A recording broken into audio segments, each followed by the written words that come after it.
I don't know. I don't know. I don't know anymore, man. I don't know what this school is. What do I pay for? You pay for Timothy Anderson to talk to you about furry fortune tellers.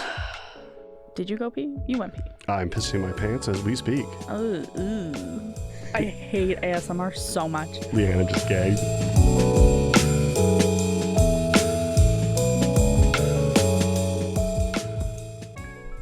Hey there.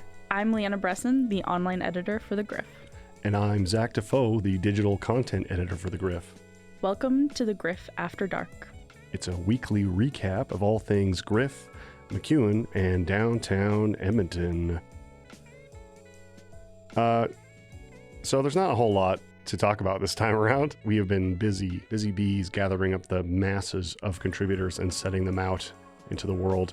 A recent one was a student group expo. We got contributors David Slater, Ben H, and Zainab. And Zainab, I'm going to get your name right. I want to say it's Al-Zubaidi. Please correct me. Next time you see me, Zainab, throw a swift uppercut into my jaw if I did not get that right. So that was fun, herding those particular cats, and the immense appreciation I have for them cannot go under-described. Editors can't be everywhere all at once, all the time. We also sometimes have school when we're at school. You have classes? Yeah, mostly Cree. Oh my god. I've never felt so fucking stupid as I have in that Cree class. But yeah, the goal, and I talked to Ty about this too, the goal really is that the editor position is not the creation of all the content. It is going to be the management of the creation of the content. So enabling contributors, pulling them in. And I think we're really trying quite hard to do that, to get in a place where we're there. We've had a significant increase in contributors the past not even month, past 17 days, 16 days. Yeah, and in the digital side especially, like I did a couple classroom visits. Those were way more fruitful than I was thinking. We had 2 people show up. We had Zach and I forget the name of the girl. It was very, very nice and cool that I saw in one of Sheena's classes, and they came clambering in there. And I have another 2 people I think sent me their portfolios. In terms of contributors coming up, September 20th, trying to juggle both the expo that's happening that day, and there is a important and cool rally against anti-trans violence happening that is separate from the ATA blob. Similar to last year, it's going to be probably 2 lines, one of the anti-SOGI protesters and people counter-protesting in the name of their existence, that is members of the 2S LGBTQ plus community. Isn't and their allies. 2S LGBTQIA plus? Yeah, if you want to add another 2 syllables, I'm lazy and bad. Okay, I usually never put the 2S. It's just L plus now. Yeah. It's a rebrand. But a past contributor in our Discord brought up a pretty interesting thing that I have an unpopular opinion about. Oh, no. Oh, yeah. It is still a good point. It's still very valid. It's regarding photo and video coverage and the risk that carries at demonstrations like this of doxing people or having people, their images out on the internet to confirm that they're in a place at a time. And I do believe that there is a certain level of risk for somebody who's not out yet to be seen like protesting, demonstrating with queer and trans allies or queer and trans peoples. There is a risk there. I think that's the biggest risk. But just at the same time, if you are entering the public sphere, you're using your body to take up space, to stand behind a cause, like literally and figuratively, that is sort of the inherent risk of that. You are engaging the public sphere. And part of like amplifying that message, amplifying that action and adding meaning to that action is being seen. And being seen is risky, but also important, because how else do you get traction for your cause? You can't have it both ways. You can't validate your cause through your presence and also erase your presence. I agree. What also takes me back is like, if you're not out yet, why are you there? I feel like a lot of people who aren't out yet wouldn't show up to those things at risk of being seen by people they know or in those backgrounds. Like before I came out, I never really thought about it. I never really took part in that conversation because I didn't want to out myself before I was ready. So there are people who would do that. I also Okay. I watched Destiny, which is just like a 2-hour long conversation. Do you know the YouTuber Destiny? I don't. I'm not hip. Okay. Destiny is like this political YouTuber. He's really funny, but he goes on these debates and they're hours long. But he was talking about how everybody is a stakeholder in everything they do. So we are stakeholders in the school because we can use our voice to vote. And so just like people at protests and at rallies, we are all stakeholders in this world. And so they're using their voice regardless of whether they're in the photos or not. They're still there. But I do see your point where it is kind of like we're erasing them. Yeah, I mean, I understand there's some grappling with people should have control over the agencies of their image and their representation, and that puts more vulnerable people who are more vulnerable than me, someone who signifies strongly the following things: straightness, whiteness, maleness, cisness. I signify those things, and that offers me a certain level of protection. I also have like scary dog privilege, being like getting close to 7 feet tall. I've got a lot more privilege to put myself out there. It's helpful for the rest of us when we're at a party late at night. But I think the erasure of your presence carries more risk in this situation than the inclusion of your presence. If you want your movement to have numbers behind it, you have to be one of those numbers. You have to act as one of the numbers. That's my opinion as a dirty man on the internet with an unwashed ass. Do you want coverage or not? Like, they get mad at us if we do, they get mad at us if we don't. Sometimes in journalism, there is that catch-22. And in regards to what the person in our Discord said, the thing is, if we took more action to erase people from those photos, there would be a problem. That people would feel like we were erasing them from there if we didn't get like permission slips from them, right? But if we don't, there's still that raises that concern. So what do we do? There are ways to minimize the amount of like facial exposure. So you can get people in masks, you can get people in a less identifying way. Signage is really good. Organizers and speakers who are publicly announced that they're being there is good, but you still need some way to represent the size of the crowd, because otherwise, what's the rhetoric going to be? Nobody's supporting these people is what is going to be said by, say, the anti-SOGI people. I'm not going to use any other creative adjectives to describe them. That can get us banned. Banned. But that's what that creates if we allow that lack of imagery to persist in the hyperreal. So we have to represent it as fairly as we can, protect as much as we can, but there's no guarantee.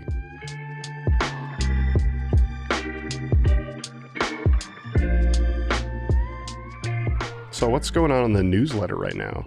Honestly, we just had our opinions and culture editor, Rebecca Lynn Reeves. She just put in a piece this past Friday about Vrain versus Alberta.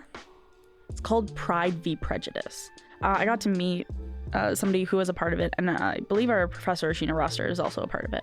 Yeah, she edited the film, to my knowledge. Oh, yeah. Of course she did. Because she's absolutely amazing. And yeah, basically the whole review was just about this movie that was premiered at the Roxy Theater last week, a few weeks ago. It just like tells the story of this one teacher who got fired because he was gay, and his battle with legal team, because this was before being 2S LGBTQIA+ was protected. Now it was before it was protected and couldn't be discriminated against, but as soon as they found out he had a partner, they were like, actually, you're fired, which is bad to our future employers. Don't do that. Yeah, I'm still confused about like how that was a thing, how that's considered criminal. I don't get it. Like being gay. I don't know.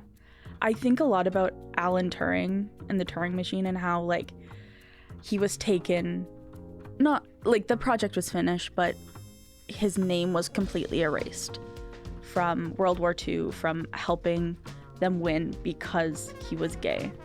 And it just broke my heart because he later goes on to quote unquote commit suicide. There's been speculation, of course, like he knew a lot of secrets about. Yeah, definitely not killed in a jail cell, that's for sure.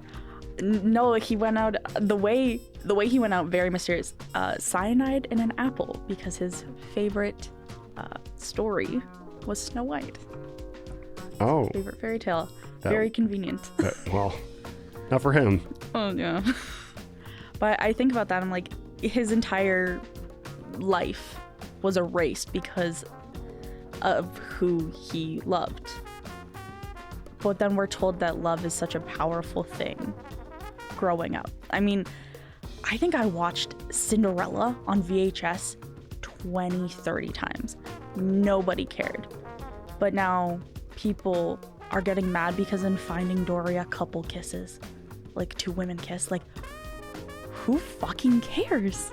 Well, the straights care, Leanna. The straights care. Because, like, media is the agent of normalization, right? Yeah. It is the agent of normalization. So since Cinderella's okay, Cinderella's totally okay.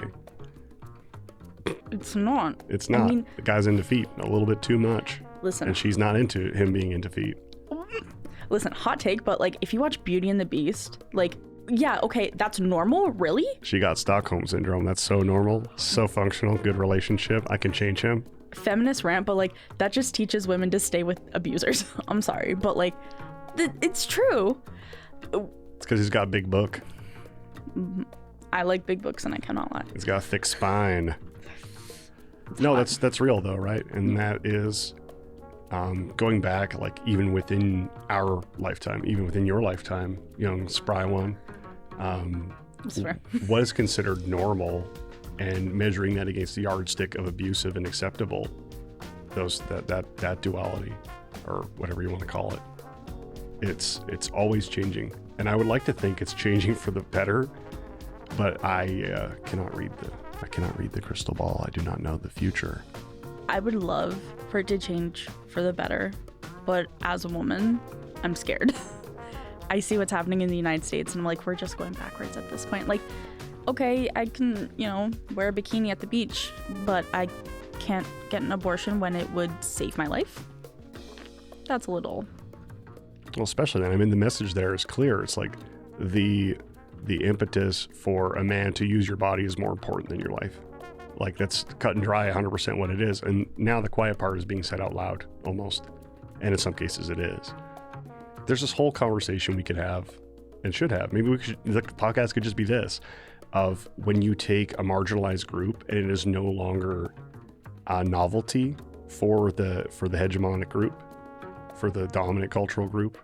And when those groups in marginalia demand or start to tongue into the arena of having their own ability to self-determine and self-define and not exist in a permissible form, reach beyond the permissible form, reach beyond what has been permitted and created by the hegemony, by the dominant class, by the controlling class, by the powerful class, and it's usually not the working class. Once they start to reach into that true realm of self-determination, even a little bit, the whole fucking thing comes snapping in like a bear trap. And we're seeing that. That's what Roe v. Wade was, right? That being repealed is this sudden perception that everything in Western culture has gone awry and we're about to rot and fall, when actually we were about to become free. But emancipation dissolves power structures, and people who have power want to reproduce that power.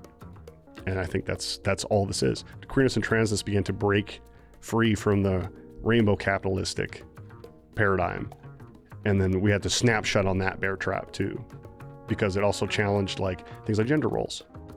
I don't know, what do you think? I feel like I'm talking too much for someone who doesn't have a uterus and is all fucked up gender wise. No, I honestly completely agree with you. Like, I'm fairly confident in my cisness. I feel like that's I should say that. You're a woman. I don't know, I feel like I have to say that, but yeah, I am a woman. It is a podcast, but I'm a bisexual woman. So I have the appeal of both men and women. I am in a straight looking relationship. Unfortunately, I'm one of those that you see on the TikTok. On the TikTok. You just aged yourself 10 fucking years, Leanna. I know, I just said the TikTok. I do TikTok. I do the TikTok. I do the TikTok, guys. Oh. I'm young, I'm spry, I'm hip, I promise. What's so cool. What's the term Amanda says all the time? The goated? No, not goat. She was like squiggity boo or something. Squiggity? Is it tiggity boo? Yeah, it's some new age term. Oh, you're a Rizzler. Gooning. Oh, it's you're gooning. Never heard that until I met Amanda. I'm gooning right now. I don't know what that means. I assume it's like coming. No, it's the opposite actually. What's the opposite of coming? Gooning. Oh, is it like edging? Yeah, but it's different. But it's okay. Never mind. Don't Google it. Everyone listening to this, do not Google that. Okay. Sorry. Okay, let's get back on track. What are we talking about again? We're talking about dismantling the fucking heteropatriarchy and shit. Whatever. Who cares? I mean, I care. But also, like, I think the Girl Up Club at MacEwan is gonna do a great job to help dismantle it here at MacEwan, because there are some systems here that need to be dismantled and have some sexist underlings. Before we wrap up here, I do want to mention we have launched, as of 2 days ago, the 16th, a horror short contest. We're running 90-second horror contest. Go to our Instagram to peep the one I made in 45 seconds. If I made that in 45, you get double the time. You can make something way cooler, I promise you. Submissions are due October 23rd? Yes, sir. 23rd. There's a Google form kicking around, probably somewhere. It is in our link in bio. You can check out all the rules. Make sure you read the rules.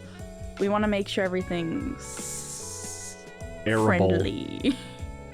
It's Instagram's fault. Otherwise, I just ask you all to make porn. Well, maybe not that.